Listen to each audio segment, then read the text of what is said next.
And after my 1.5 second break, we're back. So what do I want to say about history? I'm going to go through a lot of things and I'm going to go through it fairly quickly. I've made a lot of things bold. If it's bold, I really want you to pay attention, or if I speak about it at any length, pay attention to what I say. The things that are important, I generally say or make it bold in some way to call your attention to. You are responsible to read this stuff, not just listen to me and ignore the pages. I'm not going to read this to you. I'm not going to say anything about the viewpoint of this. This is strictly a cut and dry look at the United States history through the lens of what was going on with agriculture. I'm not going to talk about imperialism, settlement, social issues with the Native Americans or anything like that. That's a different class, and I don't want to get sidetracked. We got too much to talk about. Really important issues, really important in our history, but I'm going to be looking through the straw, looking at agriculture and things that affect ag business. So essentially, North America became this refuge, became this place where you were, quote, free to do what you wanted. Freedom of religion, freedom to have your own communities. And it was a different mentality from, again, a European settler standpoint that brought the bulk of people here that formed what we now know as the United States. And so it was all about agriculture, hunting, producing crops, timber, meat, hides. The one thing that's not there is fisheries. And all of those are agriculture. Timber, which is lumber, building wood, that is agriculture. Forest management and timber is agriculture. Cows, pigs, sheep, agriculture. Wool from sheep, that's agriculture.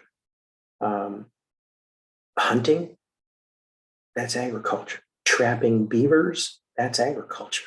All of those things are considered agriculture. We forget about a lot of the broader sense of what is agriculture. The pants I'm wearing are made of cotton. These pants are agriculture. The table I'm sitting at is wood. This table is agriculture, okay? There really wasn't much except agriculture in the early United States. There were small businesses, you have the saloon, the tavern, or the churches and the local stores. So there are businesses to support things that could arguably be not part of agriculture, but the vast majority of the early US was agriculture, period. Supply and demand tells us that farms and farming methods improved, the supply of food increased, prices sagged. A lot of people growing, a lot of people farming. You got too many people learning how to do things, learning to do a pretty good job, getting better at it, and all of a sudden, boom, you got a whole lot of product, and the ability to sell that product to somebody becomes more difficult. So fewer people are needed on farms. The production farmers to non-farmers, or the production, take three. The proportion of farmers to non-farmers declined. So there are fewer farmers needed to support the population. And we've been going on that downhill trend since probably the early 1800s. And the history of the regulation is really intertwined with agriculture in a big way. Laws and regulations in the United States is a history of agriculture until we get to modern times where it doesn't feel like it is anymore. But essentially, all of a sudden, this huge increase in farming production and this new powerhouse of agriculture and trade, as we were trading with other countries. We were trading with partners north and south of us, as well as back in the European homeland for a lot of the people who were here. It is a European perspective. So even though I understand that looking at the US history from a European perspective is something that bothers a lot of people, it is the reality of what happened in agriculture and trade. It is that relationship that brought the people here and created the economic trade that grew to become the United States. Now, all of a sudden, we have this fledgling country that's getting stronger in agriculture,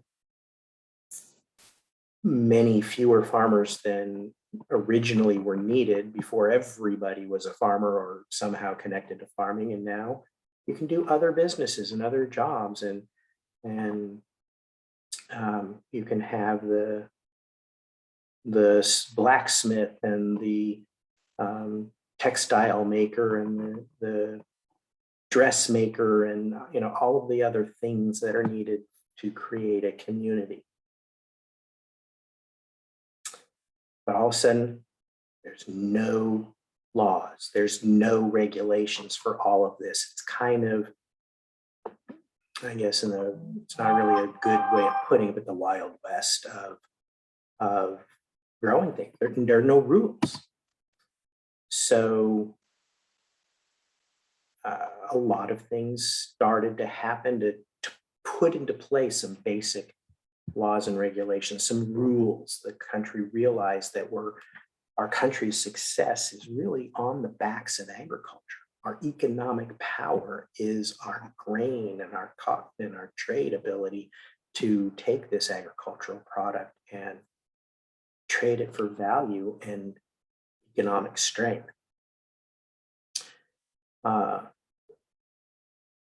And you can't separate agriculture in the history of the United States from the wars that occurred during the formation of this country.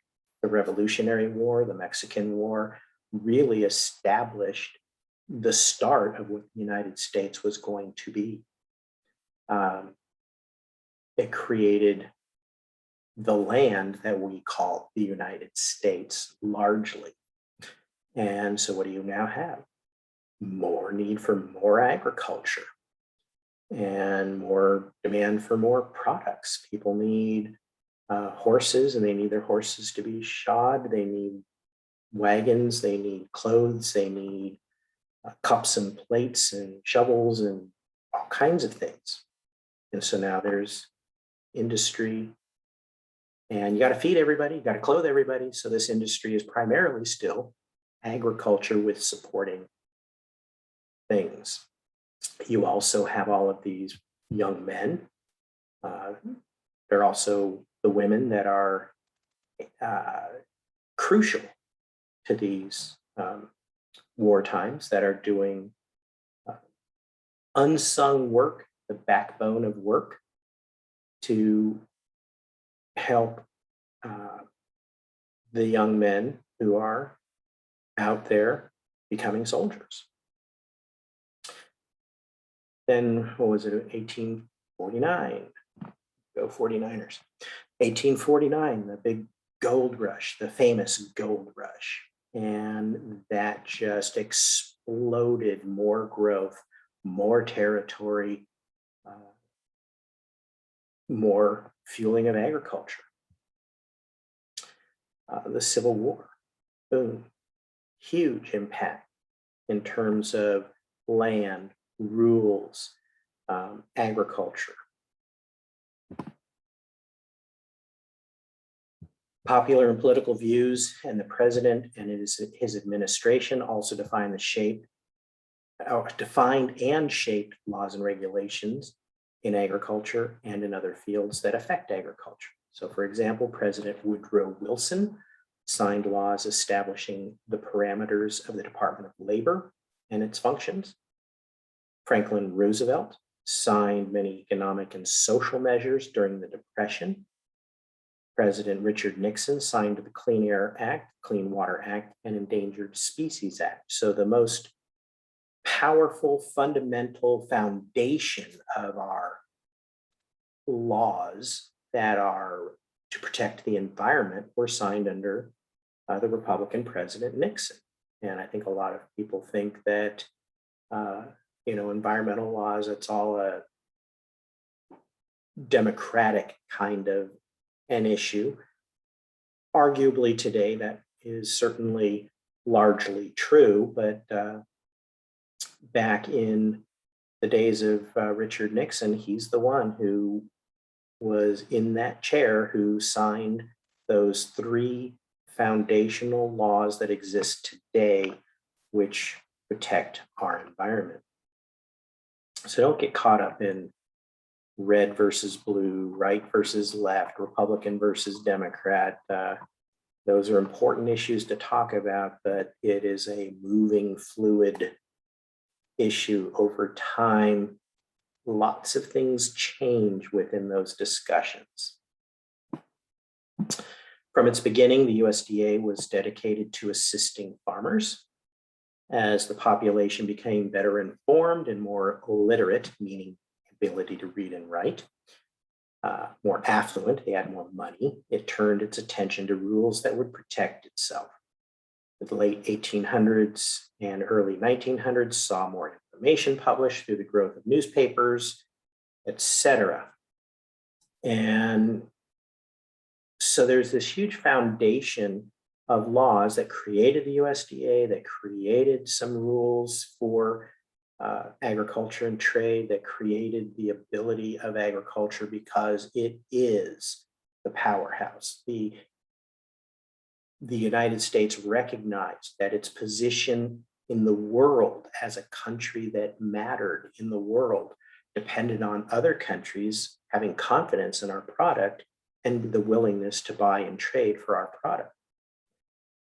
In order to do that, we had to have the laws and regulations and enforcement to say that, yeah, we've got good stuff and we can back it up. And it worked. And we became a very successful agricultural trade powerhouse in the world. But after this initial period, lawmakers began to enact laws to regulate businesses, particularly in regard to the quality of the product and the selling of those products, really to focus in this not only image, but the reality that we have good product. We regulate, control, and standardize our product in a way that makes trade, international trade, and interstate trade something that is dependable. The appearance of federal laws regulating agriculture and related businesses follows a certain pattern. So an early rush in the 1800s up to World War I, with some trailing creation of laws in the 1920s. So that's the foundational regulation, the beginning, the getting things started. There was very, very little done prior to the Civil War. There wasn't much in place. So a whole bunch was done late 1800s up to World War I.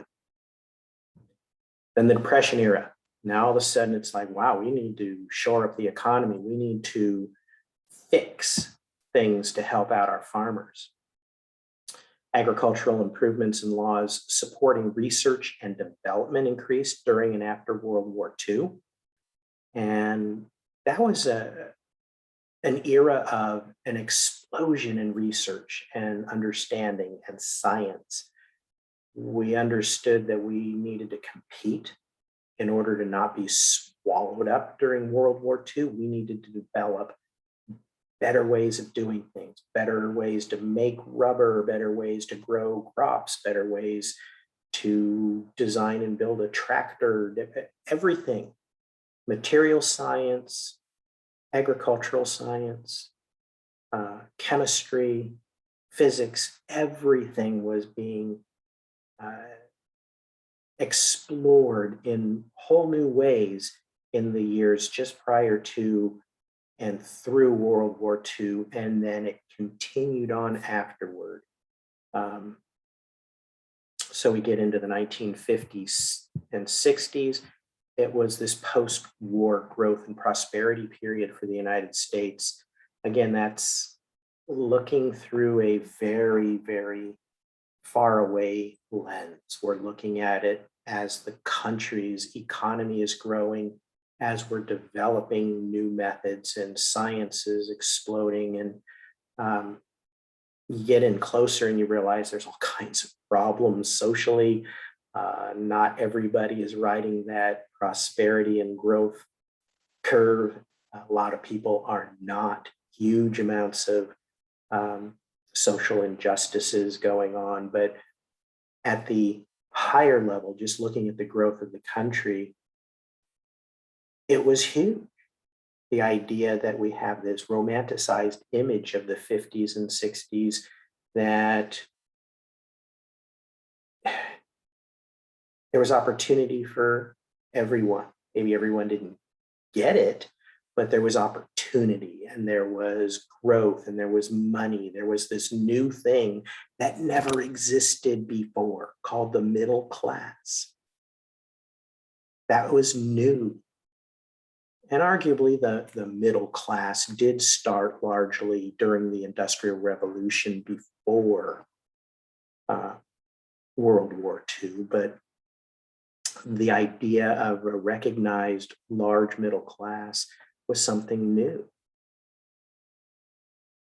And without getting into the social injustice and disparities between different groups in the country, it certainly was an area of growth, an era of growth with a new thing to aspire to, the middle class.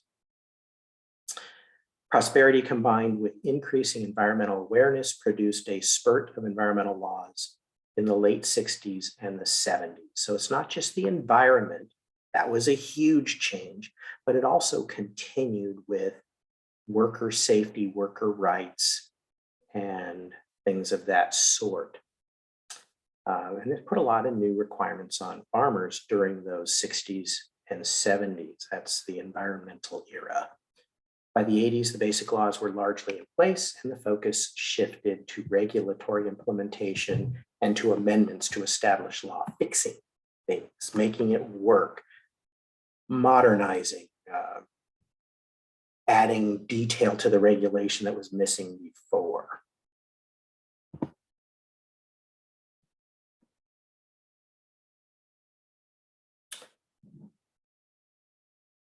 So 1860s, farmers made up 58% of the labor force.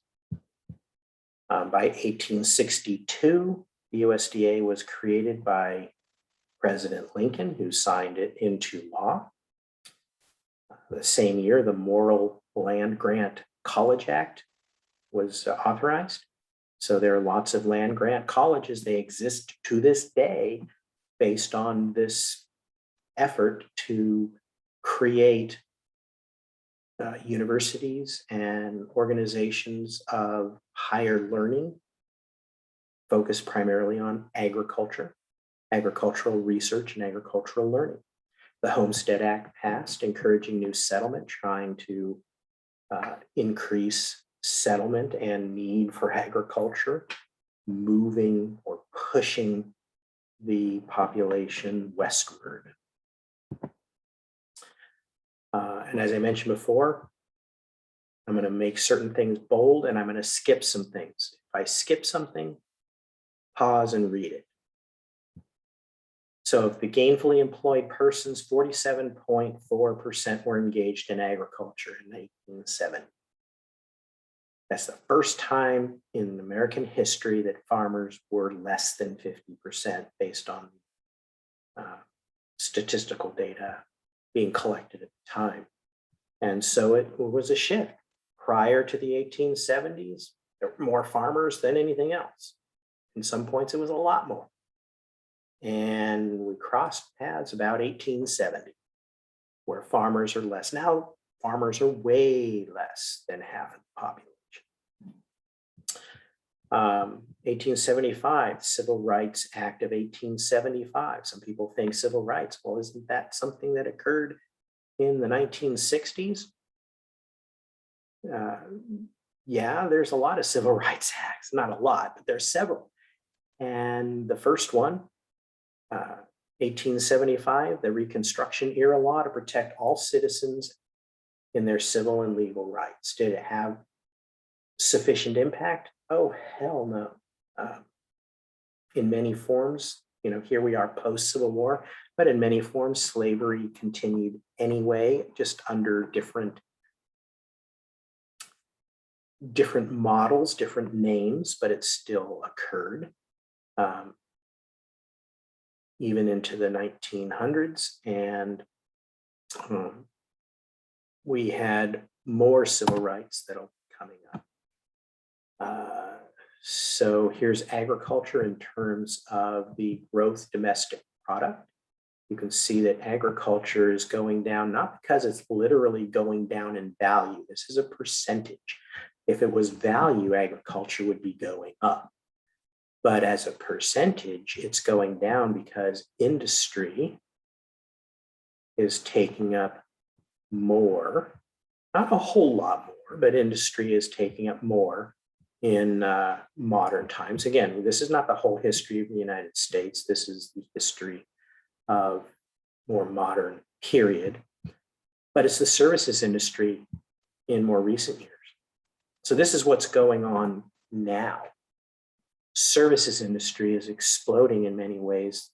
Industry is increasing to a smaller extent, and that's been taking the percentage of the total gross domestic product or the economic earnings of the country away from agriculture as a percentage. So, 1880, State Board of Viticulture. Gotta love those wine guys. 1883, methods developed to detect food adulteration, which is a precursor to the Pure Food and Drug Act. Something that's very important. Again, food adulteration is adding something, changing something, doing something that would be unhealthy, unsanitary, and very important to have economic power. If you don't have the ability to guarantee that products are safe, unadulterated, you're not going to get there. So this is, again, a foundation in the late 1800s for pure food. 1889, Department of Agriculture is given cabinet status. What does that mean? If you're given cabinet status, that means you have a person, a leader, your main leader for your group is in the president's cabinet. You are one of the people who is a direct advisor directly to the president of the United States. So that means that the Department of Agriculture, the USDA, has a director, a leader that is appointed by the president. When a new president comes in, they can either keep the same one if the person is somebody they want, or they can appoint their own person, and that person then has personal, private, one-on-one ability to communicate directly with the president of the United States. It's a big deal. Agriculture is that big of a deal. Biological control used to control Cottony-Cushing scale on citrus in California. So we think of biocontrol methods as something that's very modern, but the concept of biological control methods goes back to the 1800s. 1890, the Sherman Antitrust Act. So the Sherman Antitrust Act means that businesses are not allowed to come together to collaborate to do things that would fix prices or somehow monopolize the market, take advantage of the market. So, for example, if you are a company that's way too big, you control the market, you can be broken up into smaller pieces. Or if you have, three oil companies that control 90% of the market and they decide to get together and fix prices, well, who can do anything about it? So they artificially inflate prices based on a conversation that happened over a cigar and brandy in the back room. Is that fair? No. Has it happened? Sure. Now it's illegal. You get caught doing that kind of thing. The Sherman Antitrust Act still exists today. 1899, California pioneered the fight to keep the Mexican fruit fly out of the United States. So we've been battling insects from other areas, trying to inspect crops and keep things out for over a century. 1905. Let me take another quick break and